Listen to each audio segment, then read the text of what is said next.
Yes, sir. Robert, you're talking about honest and transparent budgeting. I want to come back to Chuck's question about the $2 trillion figure that the President used last night of savings over the next 10 years. We were told last night that that basically refers to two things.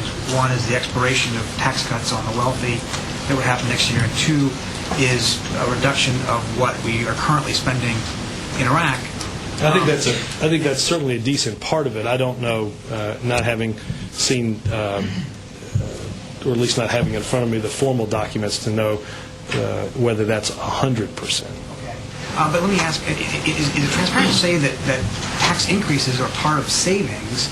And is it transparent to say that we're going to be saving that much from Iraq when nobody expects that 10 years out we would be spending what we're spending today in Iraq? Even the previous administration agreed to get out of Iraq by 2012. Well, and I mean, baseline you're but calling savings. I mean, if we're not spending the money and the money doesn't go out the door and the money doesn't increase the deficit and the deficit decreases by some amount, ultimately getting you to the President's goal of having a $1.2 to $1.3 trillion deficit in his first 4 years in office. Nobody expects to spend 10 years from now what we're spending today in Iraq. And we use that as our baseline, saying, oh, we're saving because we're not spending what we did 10 years ago. I mean, isn't that sort of setting up a funny money comparison? No, I don't think so at all. It's an end to the commitment and the spending of that money. I think again, when you see the budget, you will see that decrease in the deficit,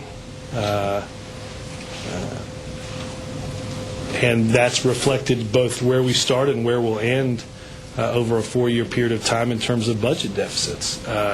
Again, revenue that comes in or doesn't go out, I certainly, I think both, whether it's a family sitting around a kitchen table doing a budget or the federal government doing a baseline budget for many years in advance, I think when you're not spending money and your budget deficit goes down, that certainly counts for a decrease in that deficit. Tax increase count as savings?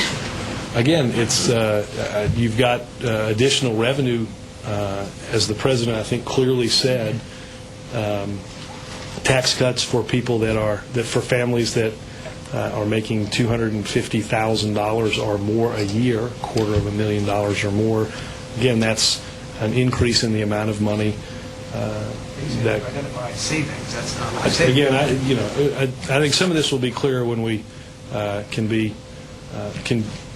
give you physically a budget for you to look at. Yes.